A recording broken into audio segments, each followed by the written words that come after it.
Siya was quietly enjoying her milkshake while scrolling through her mobile in a corner of the canteen. Since she had arrived, she hadn't even glanced at anyone. After that, she didn't bother to look at anyone at all. Meanwhile, unaware that since her arrival, everyone's eyes were fixed solely on her. All the girls sitting there were watching Siya. Mohin was such that there were some couples present, and one girl kept glancing at Siya, leaving her girlfriend aside. They were making excuses to look at her, while their girlfriend was glaring at them with deadly eyes and looking at Siya with jealousy. The atmosphere there suggested that many faces were about to be spoiled today. Additionally, there were predictions of several breakups happening. Siya, who had been using her phone for a while, suddenly someone came and sat on the chair opposite her. Only then did Siya lift her gaze from her phone to look ahead.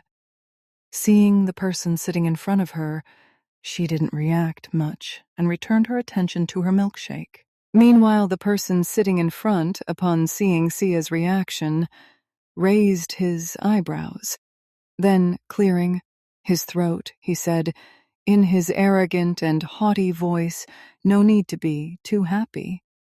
Consider yourself lucky, because there's no other table available except this one.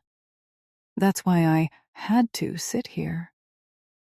Hearing his words, Siya looked him up and down as if she were looking at a clown. Then she shook her head and picked up the empty milkshake bottle, getting up to leave.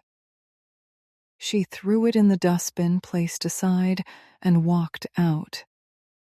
The person was none other than Prince, who had come and sat in front and had spoken to Siya with such arrogance. But Sia's act of ignoring him and her gaze, for some reason, felt strange to Prince. Because it was the first time something like this was happening to him. He was sitting next to a girl, and that girl wasn't going crazy with happiness. Because throughout the school, whenever he glanced at a girl, many would propose to him, wanting to be called his girlfriend. And since Siya had arrived, she was only ignoring Prince. She wasn't even talking to him properly, nor was she looking at him properly. But this fact was bothering Prince's friends in some way, or rather, his ego couldn't digest the fact that he was trying to talk to a girl, and that girl was not responding. Siya, ignoring him, returned to her class and sat down again. After that, 2 or 3 lectures happened, and after the last lecture, she quickly packed all her things into her bag. As soon as the teacher left, she also left. Following her, the entire class also exited with their bags. Everyone was standing at the gate. Some had brought their own bikes, while others had brought their sports cars. The university was for the children of the rich, so it was quite common for everyone to have their luxurious vehicles that they had brought to show off. Standing at the gate, Siya was looking around. Just then, her gaze fell on a black, shiny car parked on the side of the road, which didn't seem to belong to any high-class brand. But just by looking at it, anyone could tell how expensive it must be. Meanwhile, the driver standing by the car, upon seeing Siya, waved his hand for her to come over immediately. As Siya approached, the driver respectfully opened the back seat door for her. Siya thanked him and got inside. Once Siya sat inside, she saw that Manav was sitting there. And as always, there were no emotions on his face. He was sitting there calmly with his beautiful, hot, sexy, stone-like face.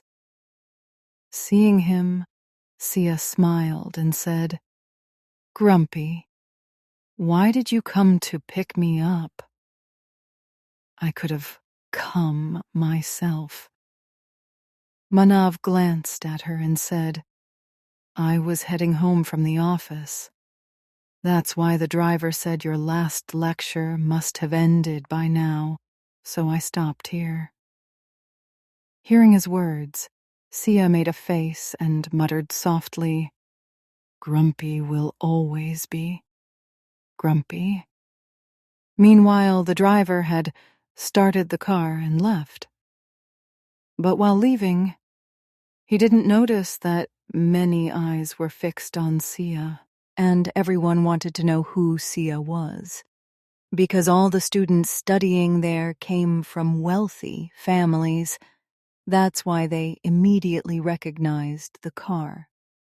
This car was made according to a special order from a customer, and such cars had no known brand or name. It was a brand in itself, and getting such a car made was no trivial matter, as the expenses ran into several hundred million. The amount could buy many expensive brand cars. Therefore, everyone was very eager to know about Sia's identity, because suddenly taking admission in the college in the middle of the semester, without any problem, was quite expensive. The clothes she wore also looked quite branded. And now this car, all these things were attracting everyone even more toward Siya, and everyone was talking a lot about this. Before long, this topic started trending in the university chat box. This chat box was created for all university students. It included everyone from senior students to postgraduate degree holders. They could chat in it as well as post new things, photos, and information. And today's hot topic was Siya. Siya was returning from the university, and it was almost evening by the time she got home. As soon as she arrived, she first requested Leela Ji to make some tasty snacks for her. Then she went to her room to freshen up. When she came down a little while later, she could smell something delicious coming from the kitchen. So she headed straight to the kitchen. There, Leela Ji was making a sandwich for Siya while discussing the dinner preparations with the cook. Alongside, there was a glass of Sia's favorite milkshake. Seeing this, Siya went over to them, sat on the kitchen counter, and excitedly told them about everything that had happened throughout the day while munching on a piece of sandwich. Leela Ji and everyone working there were very happy listening to her. They were occasionally asking about the university, and Siya was answering all their questions very well. After chatting for a while, Siya picked up her glass of shake and stepped outside.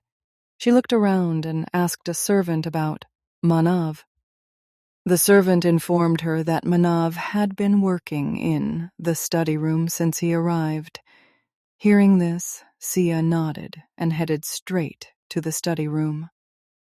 Opening the door to the study room, she entered quietly like a kitten. Looking around cautiously, she noticed a large table in front of her covered with many files and a laptop. The sound of typing on the keyboard was continuously reaching her ears. Manav was sitting there in his normal shirt and pants. quickly typing on the computer with the top 2 buttons of his shirt undone. Siya just kept watching him. Then she thought to herself, maybe there is some truth to the logic that whenever a handsome man works with full focus, he appears even more handsome. While Siya was staring at him, Manav, without taking his eyes off the computer, said, "Darling, what do you need?" Hearing this, Siya was initially startled. Then she walked over to him, sat at the same table, and said, "Don't you ever get tired?" Grumpy. "You were working in the car this morning, then worked at the office, and even while coming back, you were doing something on the laptop. And now this?" Taking his hand in hers, she held his fingers and turned them over to look at them. Then she said, "Doesn't it hurt to say? You keep torturing this keyboard all the time. At least have some mercy on the keyboard." Siya was chattering away, but Manav's attention was solely on his hands, which Siya was holding. With her delicate hands, she was gently massaging his fingers. Her every action made Kabir's heart race, but that foolish girl didn't realize it. Seeing this, Manav closed his laptop, pulled another chair, and placed it right in front of him for her to sit. He held her waist with both hands and stayed like that. Initially, Siya was startled, but then she composed herself and remained seated there. Then Manav asked, "Why did you come here? Is there something you want to talk about?" To which Siya, scratching her forehead with a finger, said, "In the process of talking to you, I completely forgot." Then she extended her milkshake glass towards Manav and asked, "Do you want to drink?" Hearing this, Manav glanced at the glass and then at Siya. He noticed a little milkshake smeared on her lips, which she had carelessly gotten on her face while drinking. Seeing this, Manav reached out, gently pressed his thumb against her lips to clean it. This action sent a different shiver through Sia's entire body. She was unaware of this feeling, but it was very different and strange. She couldn't understand why her body was reacting this way just from Manav's touch. But after a while, she composed herself and offered her glass to Manav. Manav glanced at her lips again, then lightly licked the thumb that had just touched Sia's soft pink lips. This action made Sia's face unknowingly turn red. Her heart raced, and she began to feel a different kind of restlessness. Siya was a bit confused and felt a little strange. Seeing the expressions on her face, Manav withdrew his hands, sat properly in his chair, and asked, "How was your day? Did you face any problems, or did someone bother you?" Hearing his question, Sia's attention immediately shifted away from those thoughts. Trying to hide her excitement, she said, "Grumpy, what do you think? Do I look like a little girl who would be bothered by someone? I can handle things my way. And as for how my day went, it went well. But in some lectures, I was really bored because there were some things you had already taught me. And the method they use, is very different and confusing. But what you taught me, no matter how much it was, I understood it instantly. That's why, honestly, I was feeling sleepy in that one lecture. Hearing her words, Manav wanted Sia to make a funny face and then say, "If you've praised yourself enough, hurry up and freshen up. We'll have dinner together, and I have some homework to do today." Saying this, she shifted a little, got down from the table, and started to head outside. When she reached the door, she turned back and said, "And, yes, beware, Grumpy. If you sit back down with that laptop again, I'm telling you, come down quickly. Otherwise, I'll set your study room on fire in a day." Hearing her words and childish threat, Manav stared at her and said in a cool, emotional tone, "Don't you think your courage has increased a lot these days? Or has the fear of me disappeared from within you?" Hearing this, Sia replied with attitude, "Remember, I never fear anyone. And as for the price, well, I live with a grumpy man right now, which is why I don't need to fear anyone. I can do anything, but that grumpy man will handle everything." Saying this, she smiled and quickly ran out of the study room. Her cute antics and words brought a small smile to Manav's face, which quickly faded away. Manav sat there for a while, reflecting on his actions. At that moment, his face had very different and friendly emotions that were impossible to understand. Then, after closing his eyes and thinking for a bit, he stood up from his place and went to his room to freshen up. Because truly, after bringing Sia, he had come straight here to finish his remaining work. Do let me know in the comments how you found the story, and don't be stingy with your comments. And one more thing. Here's a little hint for you. Something big is going to happen at the university tomorrow. You all tell me what it's going to be. Until then, bye.